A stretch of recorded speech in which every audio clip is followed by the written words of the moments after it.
Y antes de entrar en materia, recordemos que otra vez enfatizo, Dios ha encriptado, Dios ha escondido a través de símbolos, de metáforas y de números.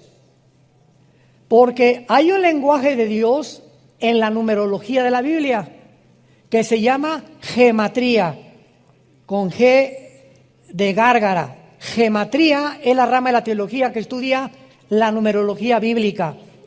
Y como de las 22 consonantes, porque el alfabeto hebreo tiene puras consonantes, no tiene vocales. De estas 22 consonantes que se forman el alfabeto hebreo, cada una de las vocales tiene un número. Es un ejemplo nada más que les voy a dar ahorita. Por ejemplo, la palabra embarazo en el hebreo tiene 2, 7, 5. Son 3 letras que forman la palabra embarazo en el hebreo. Y son los 275 días del embarazo de una mujer. Increíble. Esto no lo pudieron haber hecho los hombres. Y vemos que todo eso está encriptado. ¿Cómo es posible que exactamente estas palabras estén relacionadas con los 9 meses que tiene una mujer de embarazo? Entonces, esto es solamente un botón de muestra, como decimos. Génesis capítulo 1. En el principio Dios creó los cielos y la tierra. Bereshit ha Elohim asamayin aeretz. Son 7 en el hebreo, son 7 palabras. Y la de medio es un menorá. 3 a la izquierda y 3 a la izquierda, y en medio el 7, que es Jesús. Porque 3 a la derecha y 3 a la izquierda del menorá es el número del hombre. Fuimos creados en el sexto día. Y cuando Jesús entra en nuestra vida, pasamos de la mundanalidad a la espiritualidad con Jesús. ¿Qué es lo que significa el menorá? Y es el símbolo de vida nueva para el mundo. Es un menorá, vida nueva para el mundo. Ustedes entienden por qué lo tenemos como símbolo también. Muy bien, estos solamente son botoncitos de muestra. para que de veras se agarren y digan, ah, caray, este está sabroso, ¿verdad? Qué rico está el postre. Muy bien, de la misma manera que esto es claro en el Antiguo y el Nuevo Testamento, en el Nuevo Testamento llega Jesucristo y comienza a hablar en parábolas. ¿Qué son las parábolas? Son comparaciones de cosas terrenales con espirituales o viceversa. Entonces Jesús comienza su ministerio, el sembrador, Mateo 13, salió a sembrar y una semilla cayó junto al camino, otra en espinas, otra en rocas y la cuarta dio fruto. Y la gente que lo escuchaba, ¿qué fue lo que escuchó? La tierra, semilla, un sembrador, espinas y piedras. Y no encontraron más que, qué bonito cuento. Y entonces agarró a los discípulos, después de que la gente no entendía, los llamó aparte y les dijo, a ustedes, los que me siguen, les es dado de conocer los misterios de Dios. Y entonces, aparte a ello, les explica, el sembrador es el que siembra la palabra de Dios, la semilla es la Biblia. El terreno es el corazón del hombre, los de junto al camino son los que cuando viene el diablo y no le entienden, se vea la palabra, los de espinos, etcétera, etcétera. Y él, detrás de un supuesto cuento o una historia, escondió los misterios del reino de Dios. Para que hasta los granjeros, hasta los rancheros, cualquier indígena, no importa que no haya de la primaria, puedan entender los misterios escondidos en la Biblia si tienen a Cristo como su Señor. Y así llegamos a Apocalipsis también, que son puros símbolos. Que las 7 estrellas, los 7 espíritus, las 7 cabezas, las 10 cuernos, etcétera, etcétera. Y todos estos símbolos están escondidos, pero representan verdades en el Antiguo Testamento. Entonces yo quiero estudiar Apocalipsis, necesito estudiar Daniel, Ezequiel y Zacarías principalmente, que me interpretan los cuernos y las cabezas y las bestias del Apocalipsis, porque la Biblia no es de interpretación privada. Entonces, abriendo la Biblia, encontramos en el capítulo 2 y en el capítulo 3 del Génesis, lenguajes encriptados. Génesis 3, la serpiente era astuta más que todos los animales del campo que Jehová Dios había hecho, la cual dijo a la mujer, con que Dios os ha dicho, no comáis de todo árbol del huerto. Inmediatamente inmediatamente lo primero que discernimos es que no podía ser una serpiente, sino que el mismo Nuevo Testamento, 2 Corintios 11, 2 al 3, les dice Pablo: temo que como la serpiente con su astucia engañó a Eva, vuestros sentidos sean extraviados de la sincera fidelidad de Cristo. Apocalipsis 12, 8 y 9, el dragón, la serpiente antigua que se llama Satanás. Entonces vemos que lo que aparece como un animal en el capítulo 3 del Génesis, sabemos que no era un animal. Una serpiente no camina, una serpiente no habla y más que nada, una serpiente no razona. Y cuando vemos que una serpiente le está hablando a Eva, sabemos que la diferencia entre los animales y los seres humanos es que nosotros fuimos creados, a diferencia de los animales, con conciencia de que hay un Dios y de que podemos tener comunión con Dios. Los animales no pueden tener conciencia de Dios, no tienen conciencia de Dios, ni tampoco Dios se comunica a ellos. Son guiados por instintos. Entonces vemos que aquí un animal es usado por el Espíritu Santo para ilustrar a la serpiente. Y más adelante, cuando viene el juicio de Adán y Eva, le dice inmediatamente a la serpiente: vas a arrastrarte por tu pecho. O sea, una serpiente no necesita las piernas y los brazos que tenemos nosotros, ni las patas de los animales, porque el sistema muscular en el vientre hace que puedan caminar y enrollarse y transportarse. Y dice: y comerás el polvo todos los días de tu vida. A la serpiente, sabemos que las serpientes, si comen polvo, se mueren. Entonces, ¿le está hablando a la serpiente o a quién le está hablando Dios? Le está hablando a Satanás, profetizándole que, como dicen Isaías 14, al final Satanás va a ser humillado peor que los mismos animales cuando venga el juicio de Dios. Entonces, todas estas cosas las descubrimos cuando estudiamos la Biblia, cuando profundizamos la palabra de Dios. Entonces nos damos cuenta claramente por qué Dios esconde todo este lenguaje encriptado para que aprendamos que el petróleo no se encuentra haciendo un pocito de 1 metro en mi jardín. Si quieres encontrar petróleo, necesitas una sierra perforadora, ¿verdad?, que penetre casi 500, 300 metros, y ahí en lo más profundo se encuentra el oro negro. Los tesoros de la Biblia no se encuentran leyendo: Jesucito mío, mi Dios y compañía, no me desampare noche en el día. Amén. Y ese es el devocional. Padre, te damos gracias por estos alimentos que nos has dado y dáselos a los que no los tienen. En nombre de Jesús, amén. Mejor cómprate un perico que él diga esa oración. Nos comenzamos a volver autómatas y comenzamos a actuar automáticamente sin ya estar nuestra alma y nuestro corazón ni en los mismos alimentos. Ya lo decimos como algo memorizado. Ya no, Padre, te doy gracias en este momento por estos chilaquilitos. Y en este momento, Padre, te pido por mi hija que se acaba de ir. Te pido por esto, Padre, gracias porque esta mañana nos trajiste con bien. Pero comenzamos a recitar y a volvernos robots religiosos. Y así pasa con la lectura de la palabra de Dios también. Muy bien. Entonces encontramos también, ¿verdad?, que en el huerto del Edén pues había 2 árboles, el árbol de la vida y el árbol del conocimiento del bien y del mal. Y la Biblia nos dice en todo lo demás, ¿quién es la vida? Jesús. Yo soy el camino, la verdad y la vida. Entonces yo no voy a tomar un fruto y lo voy a comer y tengo la vida eterna.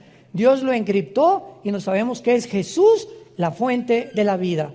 Pero no vamos a profundizar más porque estoy seguro que se van a empachar. Entonces, antes de poder profundizar, vamos a comenzar desde el principio. Vayamos, por ejemplo, al Salmo 82, versículo 1. La historia del huerto del Edén es una de las historias más famosas. Sin embargo, repito, encierra misterios de la Biblia. ¿Qué fue lo que realmente sucedió en el huerto del Edén? ¿Era la serpiente realmente un reptil que caminaba y hablaba y razonaba? ¿Y los árboles eran simbólicos o eran literales? ¿El fruto que comió Adán y Eva era literal o era simbólico? Y además nos revela la Biblia dónde se encontraba geográficamente el huerto del Edén, porque lo único que sabemos es que salía del Edén 4 ríos. de los cuales uno es desconocido, que tal vez fue erosionado o borrado después del diluvio, que posiblemente haya sido el río Nilo, que es posible. Pero sabemos que salían estos ríos y que estos ríos actualmente descienden por Irak, que es el río Tigris y el Éufrates. El Tigris nace en Turquía y recorre casi todo el Medio Oriente y desemboca en el Golfo Pérsico.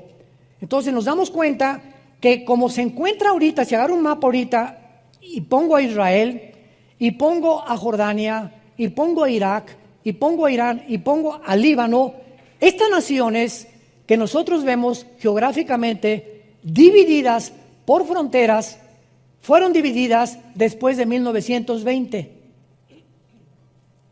Antes de 1920, la división geográfica que tiene el Medio Oriente ahorita no existía. Y antiguamente Irak y Siria eran la misma nación. Se le llamaba la nación asiria y por eso se llama la Mesopotamia. Esto es muy importante.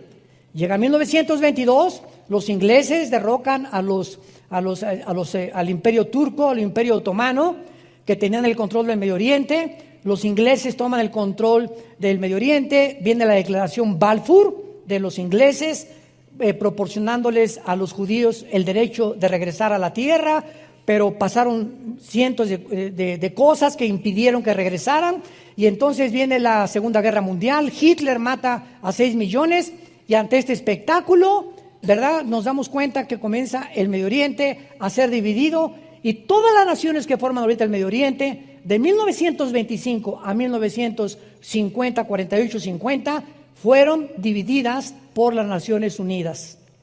Entonces, cuando hablamos nosotros del Jardín del Edén, que se encuentra cerca del Tigris y el Éufrates, se encontrará en Irak, pegadito con la frontera con Israel, o se encontrará en la ciudad de Jerusalén.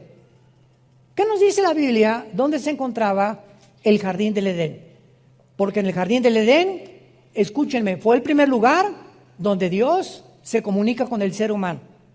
El primer lugar geográfico donde Dios se comunica con el ser humano. Después se rompe la comunión del ser humano con Dios, ¿y qué hace Dios? Dice en Éxodo 25, versículo 8, que Dios les ordena construir el tabernáculo. ¿Para qué? Para que esta comunión que se había roto en el Jardín del Edén continuara a través del tabernáculo en el lugar santísimo, donde Dios escogió para morar mientras peregrinaban en el desierto. Después desaparece el tabernáculo y entonces viene el templo de Salomón, que fue el que destruyó antes de Herodes. Herodes lo vuelve a reconstruir otra vez, pero Dios siempre está buscando la manera de tener comunión con nosotros. Y si Dios comenzó en Jerusalén, que posiblemente, vamos a verlo, que Jerusalén tenía el huerto de Getsemaní, lo más seguro que el Jardín del Edén se encontraba en el huerto de Getsemaní. Era el lugar donde Dios se encontró con su Hijo y donde fue crucificado, donde comenzó la humanidad y la comunión con Dios. Dios regresará otra vez al mismo lugar a habitar en medio de nosotros. Por lo que podemos asegurar y adelantarnos que es posible, pero tenemos que demostrarlo bíblicamente, porque no es de interpretación privada, que posiblemente el huerto del Edén se encontraba en la ciudad de Jerusalén. Pero antes, más sorpresas. ¿Ya se abrocharon el cinturón? Bueno, Salmo 81. Vamos a ir con calma porque si no, como dije, decía mi abuelita, te empachaste. ¿Qué es el empacho, verdad? Cuando comemos demasiado y la digestión no se hace posible. ¿Y qué pasa cuando de repente una verdad nos es revelada por el Espíritu Santo y yo no estoy preparado desde antes a comenzar en una orquesta, una sinfónica, hay la obertura? Viene lo del medio y viene un clímax, tan al final, la novena sinfonía de Beethoven o la 10ª sinfonía de Beethoven, y viene el clímax. Imagínense que el director comenzara con el ¡pum! Con el clímax, no, ¿verdad? Sino que comienza la sinfónica, tararán, tararán, tararán, tararán, y nos va llevando los que aman la música clásica, y siempre en las oberturas y las sinfónicas hay un clímax, los músicos lo saben. Y así nos lleva Dios. No nos lleva Dios y nos dice a un niño de 3 años, ¿cuánto es la raíz cuadrada de 27? Y el niño, el don. Apenas sabe multiplicar y dividir. Entonces, así es la Biblia. Cuando hablamos de muchas cosas demasiado profundas, que ya estamos grandecitos para aprenderlas, es cuando comenzamos a girar. Y si no explicamos desde la A, la B, la C y la D, se empachan. No hay una palabra teológica para esto. Más que se marean o les cayó mal o no han digerido espiritualmente lo que la Biblia dice. Romanos 82, Salmo 82. Dios está en la reunión, no oigo. No oigo. No tengan temor, dicen, no le saque. ¿Está en la reunión de qué? ¿Nunca te has preguntado eso? ¿Cuáles dioses? ¿Qué acaso Jehová, Dios, Deuteronomio 6, del 8 al 10, Shema Yisrael, Adonai Elohim, Adonai Echad, oye Israel, el Señor Dios, Jehová tu Dios, uno es? ¿Quién no es uno Dios? ¿Quiénes son estos dioses que continuamente habla la Biblia? ¿Y cómo es posible que diga que Dios, porque apúntalo, la palabra Dios es Eloah? Y cuando se le pone el I-N, Elohim, es plural. Entonces, aquí encontramos al Dios singular en medio de dioses. Y vamos a ver quiénes son estos dioses que la Biblia menciona, porque dice en medio de los dioses juzga, no dice juzgan. O sea, lo primero que encontramos es la palabra traducida a Dios o dioses Elohim, que es una de las palabras más usadas en el Antiguo Testamento, porque en Éxodo 2, 21, 6 se traduce jueces. A muchos jueces se les decía dioses. Dioses paganos, Éxodo 18, 11. A los ángeles muchas veces, Salmo 8, versículo 5, se tradujo Elohim, se les llama dioses. Y a hombres, en Éxodo 7, 1, le dijo Dios a Moisés, Aarón me será Dios ante Faraón. Muy bien, ahora vamos a entender esto. Cuando nosotros hablamos y decimos, creo en Dios, no estamos diciendo nada, porque el diablo también cree. El diablo no es ateo. Una vez una señora me dijo, yo creo en Dios, y le pregunté inmediatamente, ¿en cuál? ¿Cómo que en cuál? Los hindúes tienen 6 millones de dioses. Los griegos tenían su mitología griega al dios Neptuno, al dios Zeus, etcétera, etcétera. Cuando me dice, creo en Dios, ¿qué me está diciendo la señora? Usemos la lógica elemental. Estoy creyendo, yo creo que hay algo superior. Nada, es lo único que me está diciendo. Algo superior. Ok, hay muchas cosas superiores que se les llaman dioses en la Biblia. A los ángeles, a muchos demonios se les llaman dioses. A todas las criaturas divinas debajo de Dios se les llama dioses. Y hay personas que se les llamaron Elohim también en el Antiguo Testamento. Ahora bien, este término Elohim se aplica también a los ángeles caídos, como a los ángeles obedientes. Y cuando Satanás tienta a Eva, ¿se acuerdan qué le dijo? Serán, pero está en plural. No dice serán como Dios. Ahí apúntalo, es Elohim. Serán como los dioses. O sea, Satanás dice, hay un mundo, una dimensión invisible en el universo de criaturas que Dios ha creado debajo de él, pero que están bajo el gobierno de Dios. Y todas esas criaturas se llaman dioses, porque gobiernan o tienen autoridad espiritual. Entonces, lo que le estaba diciendo la serpiente o Satanás a Eva es, tú puedes tener un conocimiento de el que tenemos nosotros allá arriba en el cielo. Y cuando Adán y Eva supuestamente se comen el fruto prohibido, más adelante dice Dios en el capítulo 3, tratemos de impedir que regresen al huerto del Edén, porque si comen del huerto del Edén en estado caído, van a vivir eternamente. Entonces, cuando Dios los saca del huerto del Edén, hace en su misericordia, porque no podían vivir en pecado eternamente. Entonces fue una misericordia de Dios lo que hizo, pero Dios hace una cosa tremenda en Génesis 3, serán como nosotros, sabiendo el bien y el mal. Si ellos comen otra vez, serán como nosotros, sabiendo el bien y el mal. Fue una parte de la verdad que Satanás le dijo a Eva, mezclada con la mentira. Muy bien. Veamos en Deuteronomio capítulo 32, que cuando sacrificaron los mismos judíos que Dios les había prohibido, todas las estatuas y todos los ídolos que todas las culturas a través de la historia han levantado, se les llama dioses. El dios Tlaloc, tu padrino. El dios de los vientos, el dios Zeus. Al diablo se le conoce como un dios también. Entonces, cuando decimos Dios, ¿qué queramos decir? Un ser superior nada más. Entonces, cuando yo digo creo en Dios, no digo nada. Creo en Dios, el Padre de Jesucristo, mi Señor y Salvador.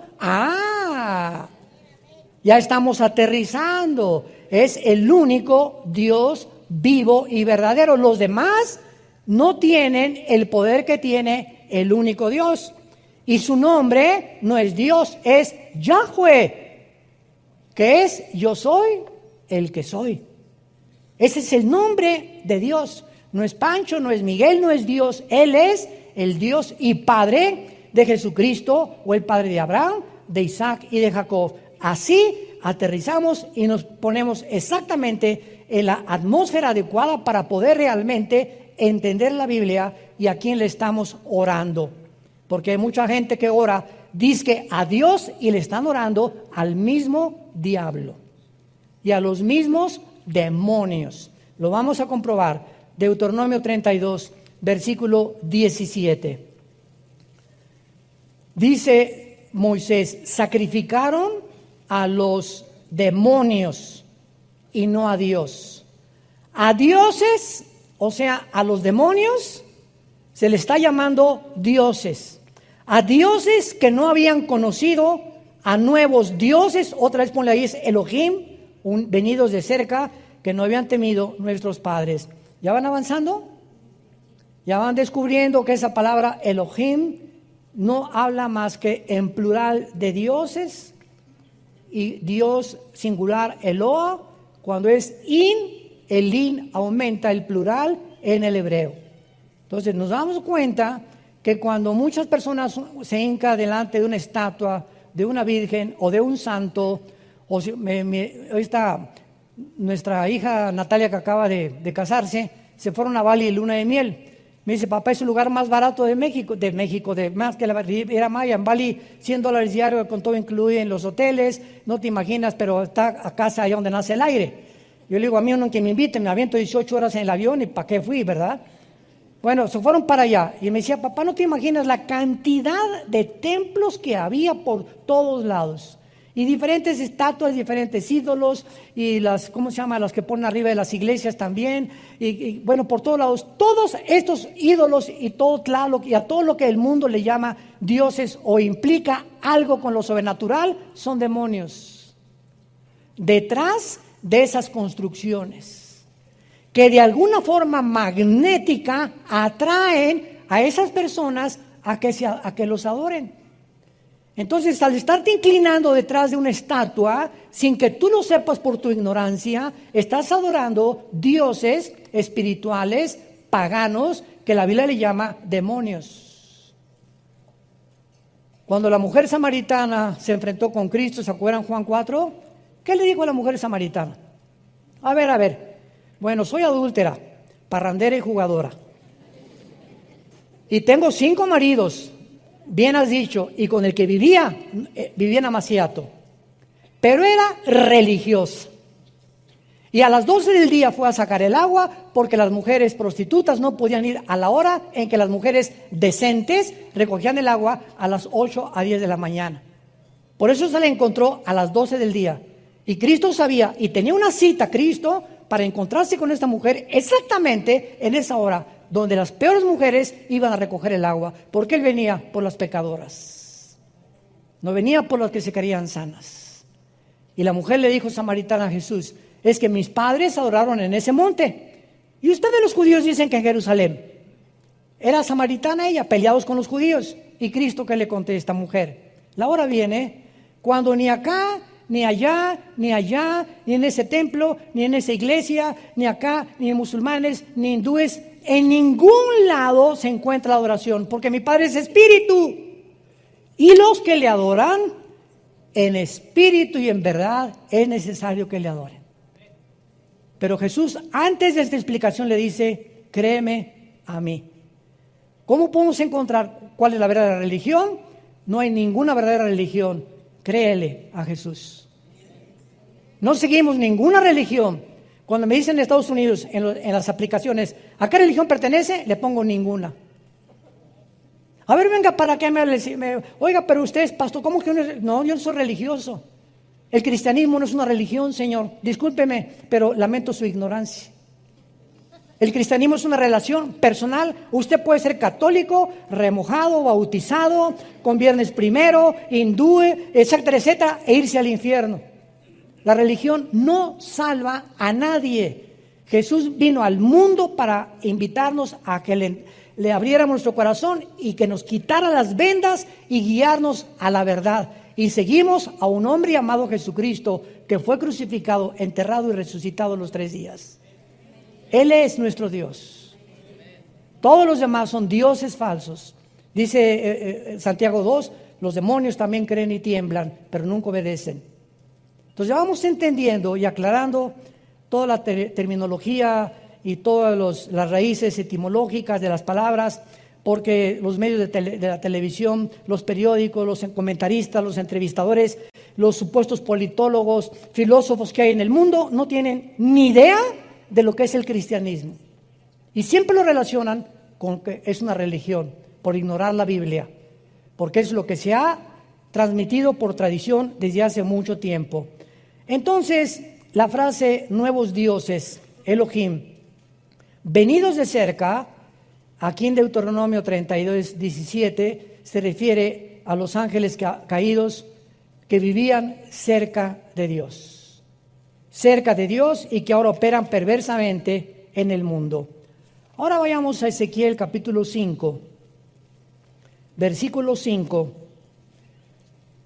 A mí me parte el corazón cuando alguien viene a la iglesia sin Biblia. Venir a la iglesia sin Biblia es como haber ido ayer al Estadio Azteca y ver a América Chivas sin pelota.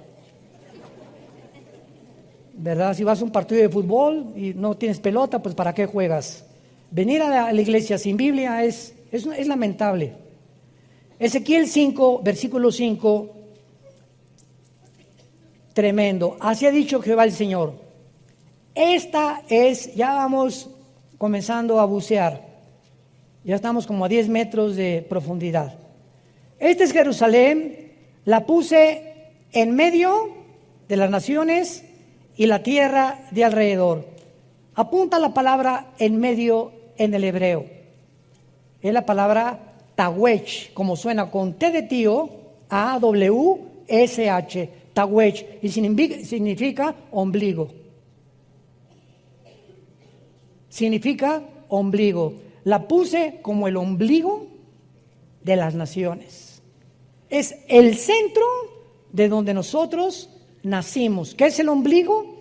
La parte física de mi anatomía que tenemos aquí, el agujerito que tenemos aquí y con el cual estábamos conectados en la antigua vida, cuando estábamos en el líquido simniótico, ¿verdad?, de mamá.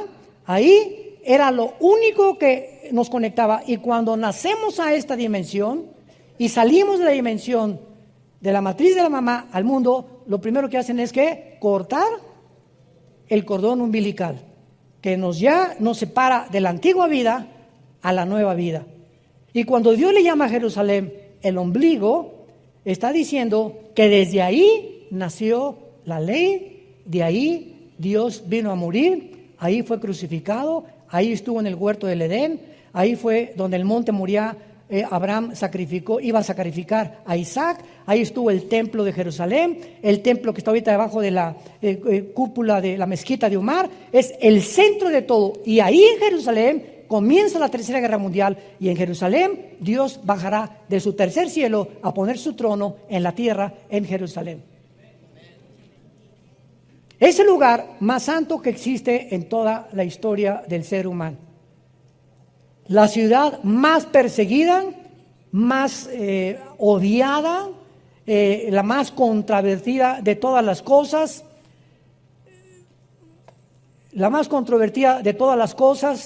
y la ciudad que está ahorita a punto de convertirse en la manzana de la discordia del mundo entero. Ahora vamos a comenzar a comprobar todas estas cosas. Otros han colocado el huerto del Edén en Israel, en el monte de Sión, y de acuerdo a la historia de los judíos y al lugar donde Dios creó a Satanás, fue en el Edén.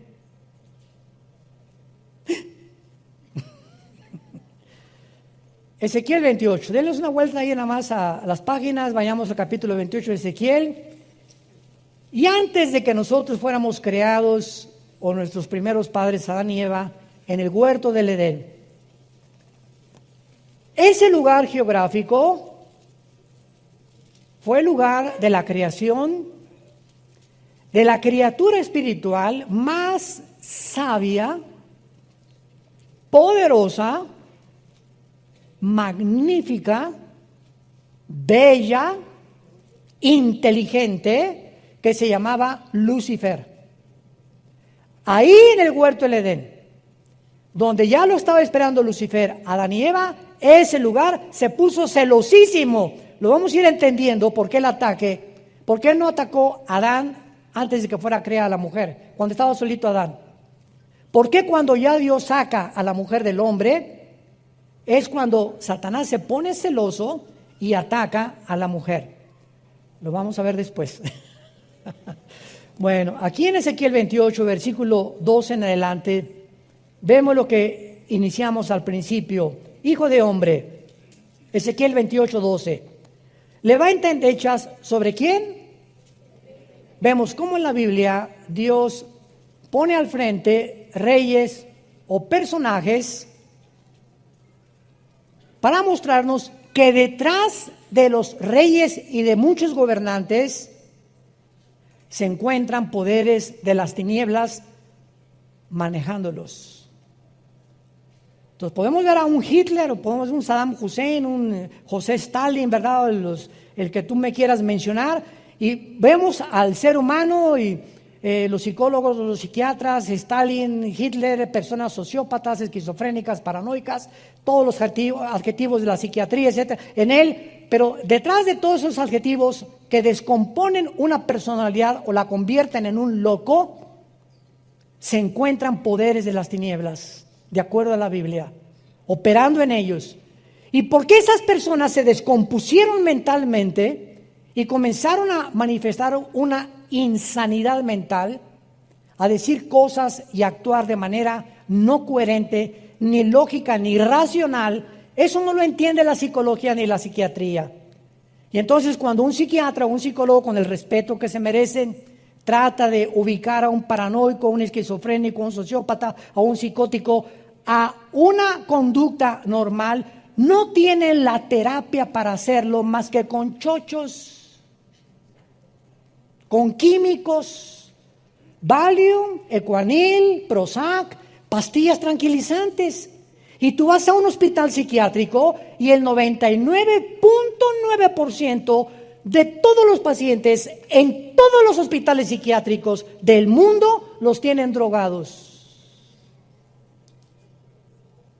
Los tienen que manejar con químicos para poder controlarlos. Porque la condición mental en la que ellos se encuentran no es una condición mental física, es una condición espiritual.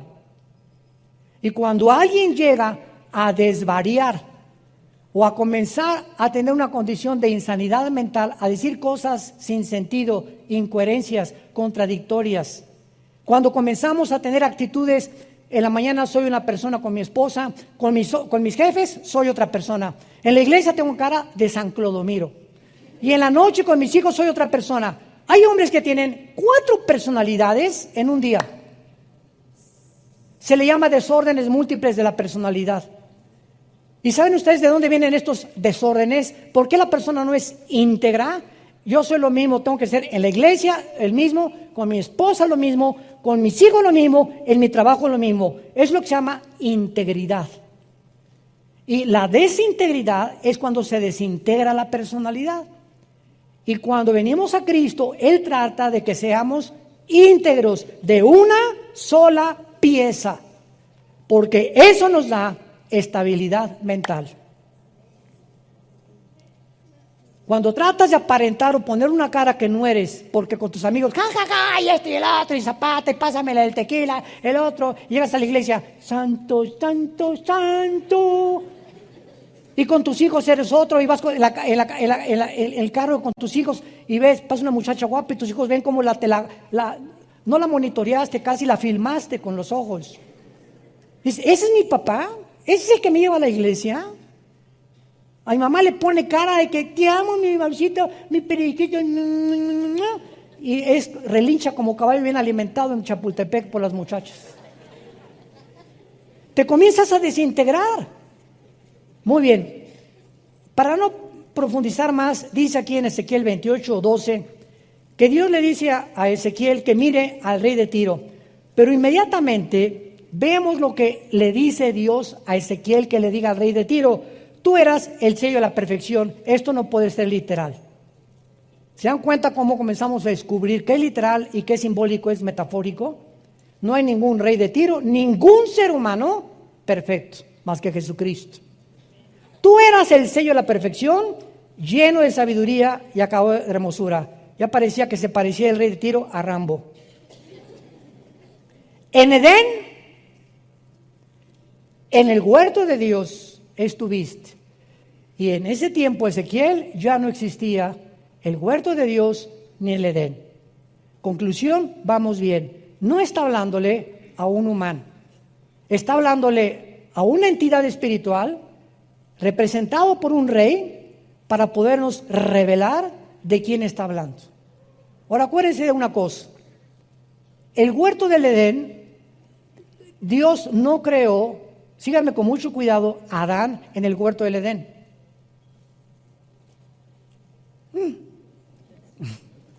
Si leen ustedes capítulo 2 del Génesis, van a ver ustedes que Adán fue creado en el Edén. El Edén es la zona geográfica que cubría tal vez la mitad de la tierra. Y el huerto del Edén fue puesto dentro del Edén. El huerto, un jardín en medio de la zona geográfica que se llamaba Edén.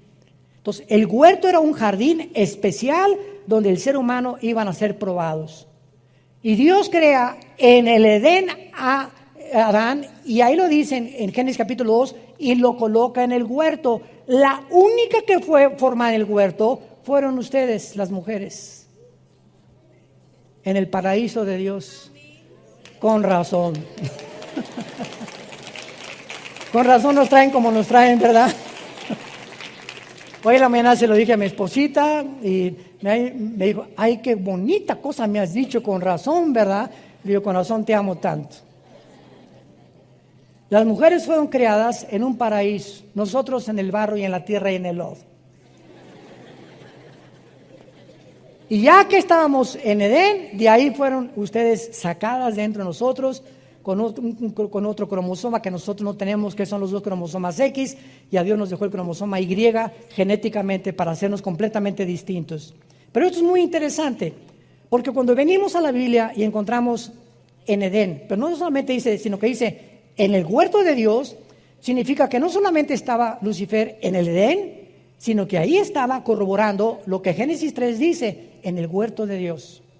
La palabra huerto también se puede traducir como es la palabra Gan, G-A-N en el hebreo, Gan, y es jardín, también se puede traducir el jardín o el huerto de Dios. Pero vayamos más adelante. En Edén, en el huerto de Dios estuviste, está hablando de Lucifer. Ha sido la criatura, el querubín más perfecto, más sabio, más inteligente que Dios creó en el universo.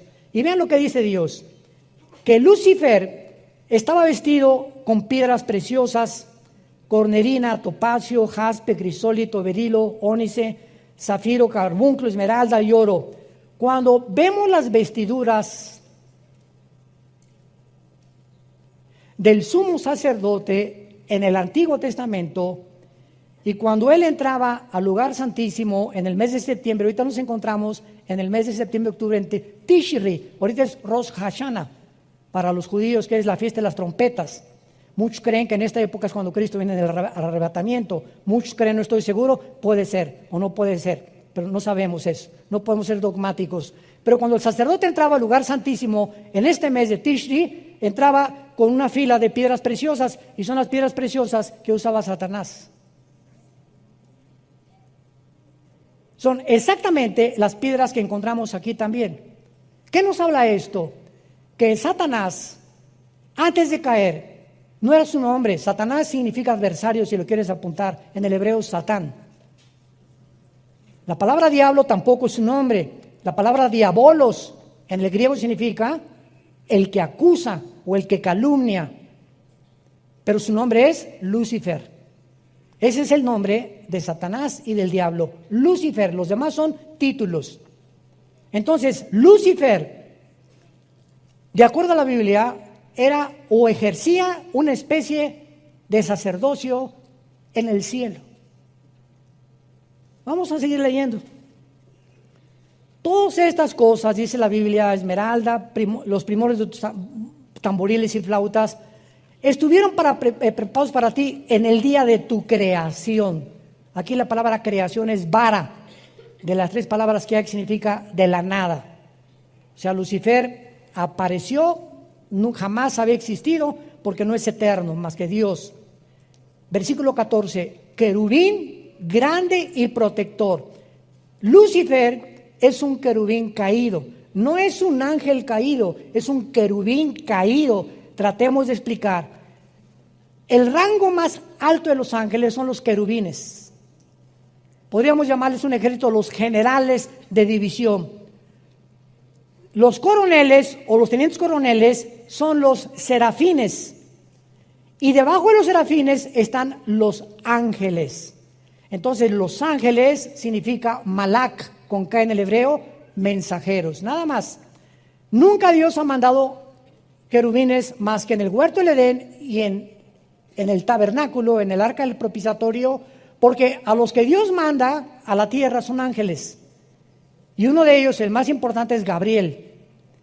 Entonces, los querubines es el rango más alto de las criaturas de Dios. No todos son ángeles. Los ángeles son los mensajeros.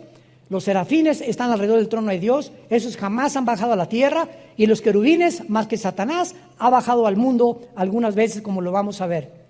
Y se le llama protector. Pregunta, ¿a quién protegía querubín? ¿Se fijan cuando estudiamos la Biblia?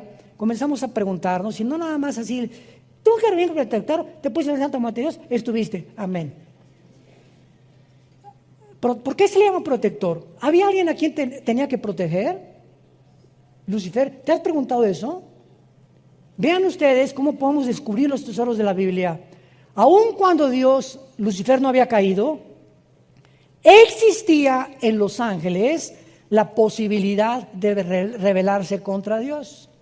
La misma capacidad que tenía Adán y Eva, que fueron creados sin pecado, pero con la posibilidad de rebelarse contra Dios. O sea, los ángeles podían pecar.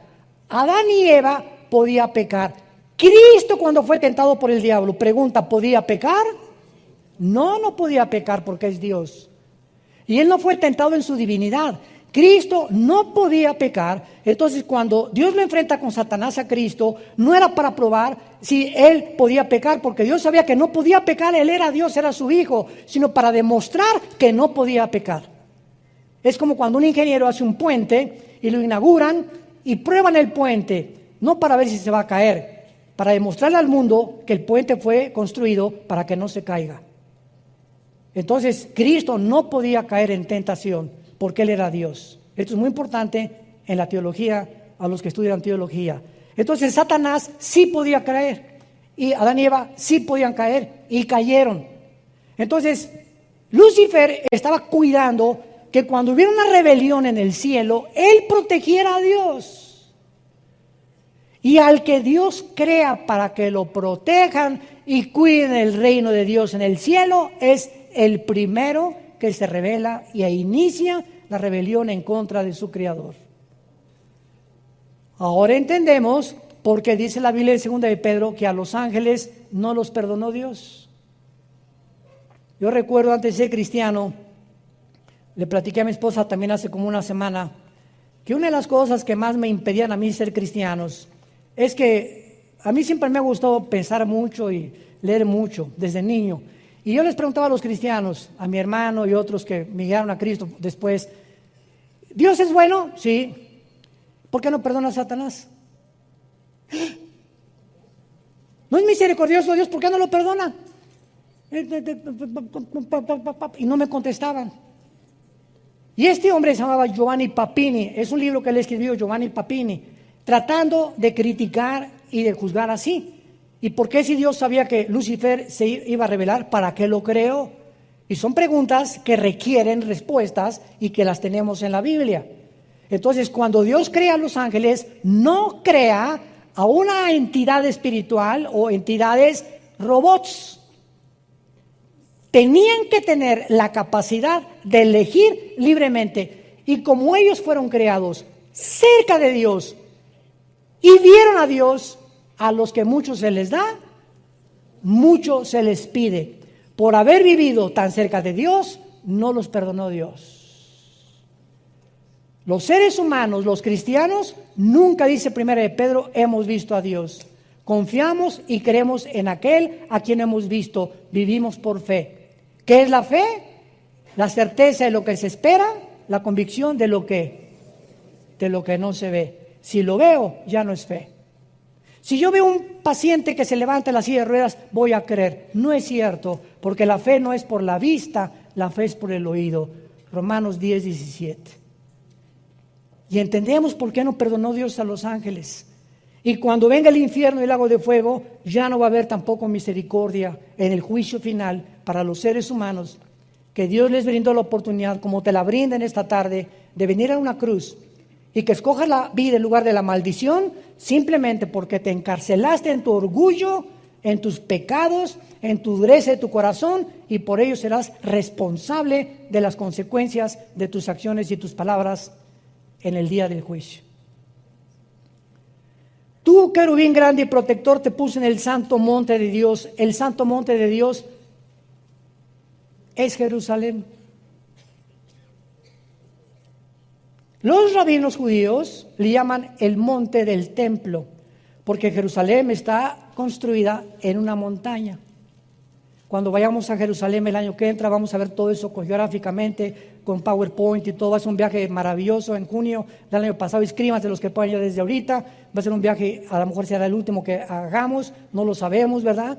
Pero es increíble cuando llegas a Jerusalén y aterrizas ahí en Tel Aviv, te bajas del avión, inmediatamente hay una atmósfera que no está ni en la Riviera Maya, ni en Acapulco, ni en Puerto Vallarta, ni en Bali, ni en Hawái, ni en ningún lado. Es una atmósfera que comienzas a sentir que estás en un lugar verdaderamente santo. Y aunque hay una religiosidad impresionante en Jerusalén, nos damos cuenta ahí cuando caminamos por la vía dolorosa, donde Cristo cargó la cruz, cuando llegamos al monte,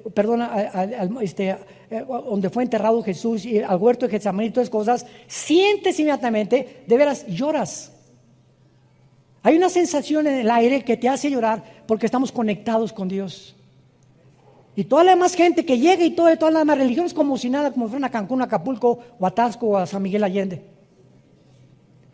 Pero cuando eres hijo de Dios y estamos conectados con la dimensión espiritual de Dios, todo nos afecta porque sentimos inmediatamente que Dios nos está hablando en cada lugar donde vayamos a ir. Lo más importante de esto, para terminar, dice aquí en Ezequiel 28, y lo vamos a dejar de tarea para la próxima clase. Dice el versículo 17, el pecado de Lucifer. Se enalteció tu corazón a causa de tu hermosura, corrompiste tu sabiduría a causa de tu esplendor. Te arrojaré por tierra, delante de los reyes te pondré para que miren en ti.